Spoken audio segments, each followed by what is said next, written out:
ይህ በጣም የተለመደውና ተመራጭ የሆነው የመውለጃ መንገድ ነው። ፈጣን የማገገም ሂደትን ያስገኛል። ህፃናት የመታፈን እድላቸው አነስተኛ ነው ይባላል። ፐልቪክ ፍሎር ኢንጁሪን ይቀንሳል። ከወሊድ በኋላ ያለ የጾታዊ ግንኙነት ፍላጎት ላይ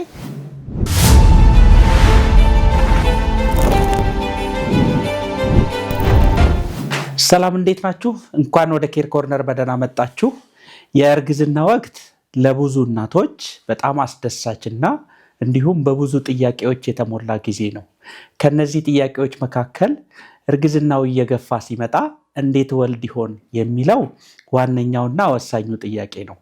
ዛሬ በተፈጥሮ መውለድና በኦፕሬሽን መውለድ መካከል ያለውን ልዩነት፣ ጥቅምና ጉዳት በሳይንሳዊ መረጃዎች በማስደገፍ እንወያያለን።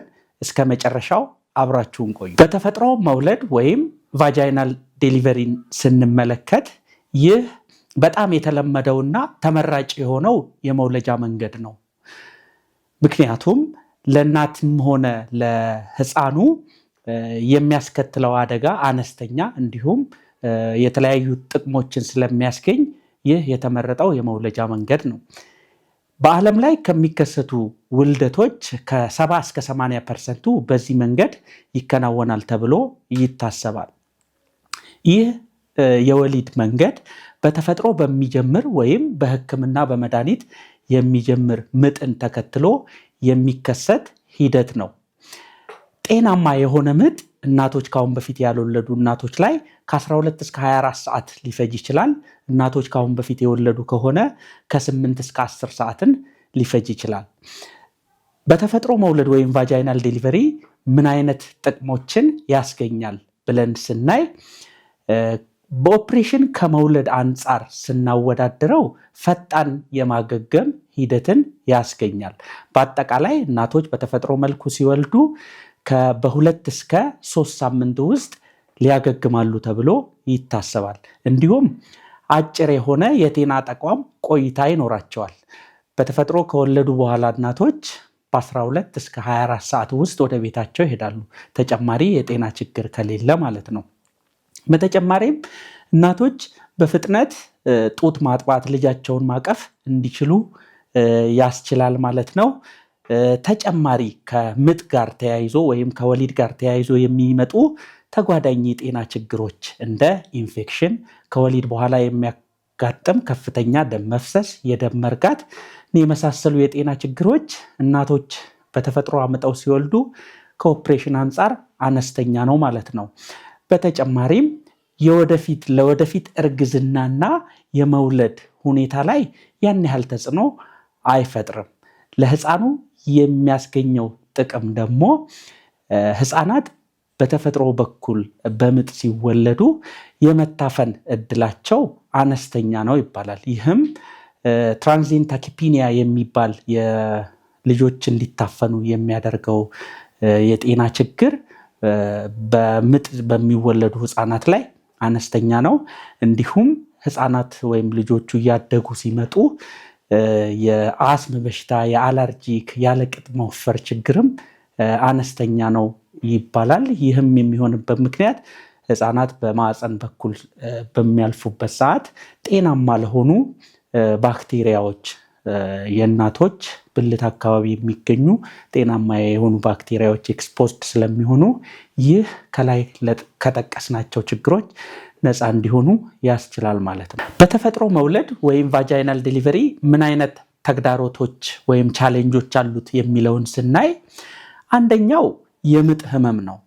እንደምታውቁት በተፈጥሮ አምጦ መውለድ ከምጥ ህመም ጋር በጣም የተቆራኘ ነው። ምክንያቱም የምጥ ህመም አንዱ የሂደቱ አካል ስለሆነ ይሄኛው አንዱ ተግዳሮት ነው። ሁለተኛው የዳሌ ወለል ጉዳት ወይም ፐልቪክ ፍሎር ኢንጁሪ የሚባል ነው። ይህም ከአምጦ ከመውለድ ጋር የሚገናኝ ነው። ይህ ችግር እናቶች እድሜያቸው እየገፋ ሲመጣ የማህፀን መንሸራተት፣ ሽንት የመቆጣጠር ችግርና ሌሎች የጤና ችግሮች ሊያጋልጥ ይችላል የሚሉ ጥናቶች አሉ። ምንም እንኳን ሁሉም ጥናቶች በዚህ ዙሪያ አንድ አይነት ውጤት ባያሳዩም። ሌላኛው ተግዳሮት በሂደቱ ዙሪያ እምነት አለማሳደር ወይም መጨነቅ ነው። ከላይ ለመጥቀስ እንደሞከርኩት እንግዲህ በተፈጥሮ አምጦ መውለድ ወይም ቫጃይናል ዴሊቨሪ ለሰዓታት የሚቆይ ሂደት ሲሆን በዚህ ሂደት እናትም ሆነች ቤተሰቦቿ በሂደቱ ዙሪያ ስጋት መኖሩ አንዱ ተግዳሮት ነው ማለት ነው። ሁለተኛው በኦፕሬሽን መውለድ ወይም ሲዜሪያን ሴክሽን የሚለውን እናያለን። በኦፕሬሽን መውለድ ወይም ሲዜሪያን ሴክሽን የሚለውን ስናይ ህፃኑ ሆድና ማህፀን ላይ በሚደረግ ቀዶ ጥገና የሚወለድበት የህክምና ሂደት ሲዜሪያን ሴክሽን ይባላል። ይህ ኦፕሬሽን በዓለም ላይ ከተለመዱ የኦፕሬሽን አይነቶች መካከል አንዱ ሲሆን በዓለም ላይ ከሚወለዱ ህፃናት ከ20 እስከ 30%ዎቹ በዚህ መንገድ ይወለዳሉ ተብሎ ይገመታል። ይህ ኦፕሬሽን እናቶች ምጥ ሳይጀምራቸው የሚደረግ ከሆነ ኢሌክቲቭ ወይም ፕላንድ ሲዜሪያን ሴክሽን ይባላል።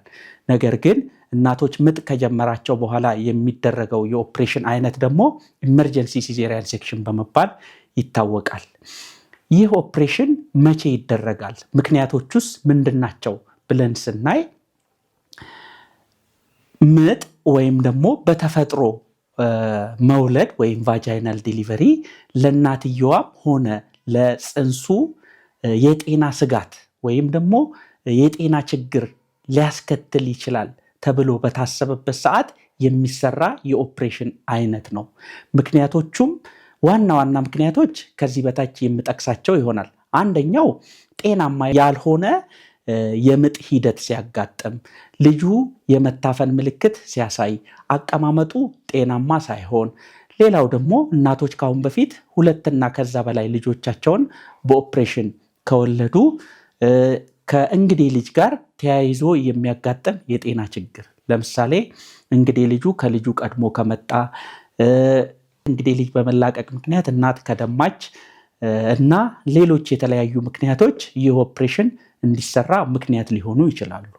በኦፕሬሽን መውለድ ምን አይነት ጥቅሞችን ያስገኛል የሚለውን ስናይ በተለይ ምጥ ሳይጀምር ፕላንድ የሆነው ሲዜሪያን ሴክሽን አንደኛ የምጥ ህመምን ያስወግዳል።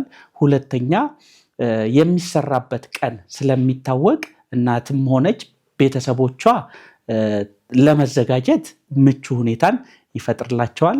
በተጨማሪ ሂደቱ አነስተኛ ወይም ደግሞ በአጭር ጊዜ ስለሚሆን በሂደቱ ዙሪያ ያለውን ስጋት ይቀንሳል ማለት ነው።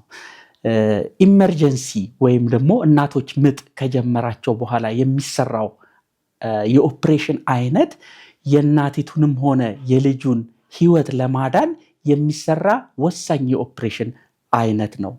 በተጨማሪም በአጠቃላይ በኦፕሬሽን መውለድ የዳሌ ወለል አካባቢ የሚፈጠርን ኢንጁሪ ሊቀንስ ይችላል። ማለትም ፐልቪክ ፍሎር ኢንጁሪን ይቀንሳል።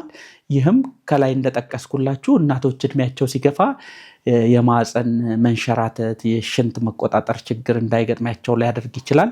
ይህም በአንዳንድ ጥናቶች ላይ የተረጋገጠ ነው። ሌላኛው በኦፕሬሽን መውለድ ምን አይነት ተግዳሮቶች ወይም ቻሌንጆች አሉት ካልን፣ አንደኛው በተፈጥሮ አምጦ ከመውለድ አንጻር በኦፕሬሽን መውለድ ረጅም የማገገሚያ ጊዜን ይፈልጋል። እሱም ላይክ ከ6 እስከ 12 ሳምንት ሊፈጅ ይችላል። በማገገሚያ ሰዓትም አንዳንድ ህመሞች ሊያጋጥሙ ይችላሉ። ሌላው ደግሞ በጤና ተቋም የሚቆዩበት ጊዜም ረዘም ያለ ነው። ከ2 እስከ 3 ቀን የጤና ተቋም ቆይታን ይፈልጋል።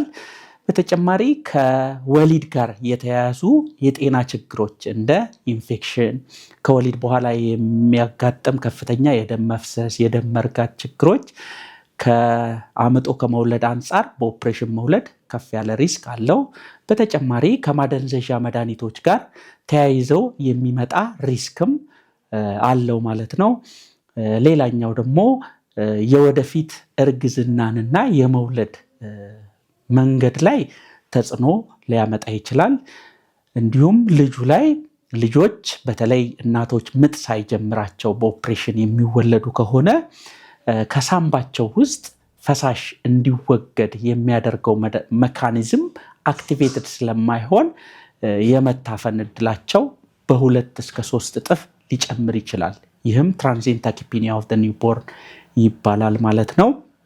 እንግዲህ ሁለቱ የመውለጃ መንገዶች ምንም አይነት ተጽዕኖ የማያመጡባቸው ሁኔታዎች፣ ነገር ግን በስህተት ብዙ ሰዎች ተጽዕኖ አለው ብለው የሚያስቧቸው ነገሮችን ስነግራችሁ፣ አንደኛው ከወሊድ በኋላ ያለ የጾታዊ ግንኙነት ፍላጎት ላይ የመውለጃ መንገዶቹ ሁለቱም ምንም አይነት ተጽዕኖ እንደሌላቸው ጥናቶች ያስረዳሉ። በተጨማሪም እናቶች ከወለዱ ከ4 ወር በኋላ ያለው የህመም ደረጃ ምንም አይነት ልዩነት አያሳይም ማለት ነው። ስለዚህ ውድ እናቶች አሁን ያሉት የጤና መረጃዎች የሚያመለክቱት ለእናትየውና ለሚወለደው ህፃን የጤና ስጋት እስከሌለ ድረስ በተፈጥሮ አምጦ መውለድ የሚመረጠው የመውለጃ መንገድ ነው። ነገር ግን ለእናትየውም ሆነ ለልጇ የጤና ስጋት ካለ ወይም ሪስክ ካለው በኦፕሬሽን መውለድ የሚመከር ይሆናል ማለት ነው። ስለዚህ ከሐኪማችሁ ጋር በቅርበት መነጋገሩ የሚመከረው ተግባር ነው። ዋናው ነገር የእናቲቱንና የልጁን ጤንነት ማረጋገጥ ይሆናል። ይህን ቪዲዮ ከወደዳችሁት ላይክ በማድረግ ለሌሎች እናቶች ደግሞ እንዲደርስ ሼር፣ እንዲሁም ለኬር ኮርነር አዲስ ከሆናችሁ ቻናላችንን ሰብስክራይብ በማድረግ ቤተሰብ ይሁኑ። በሚቀጥለው ቪዲዮ እስከማገኛችሁ ቸር ቆዩልኝ።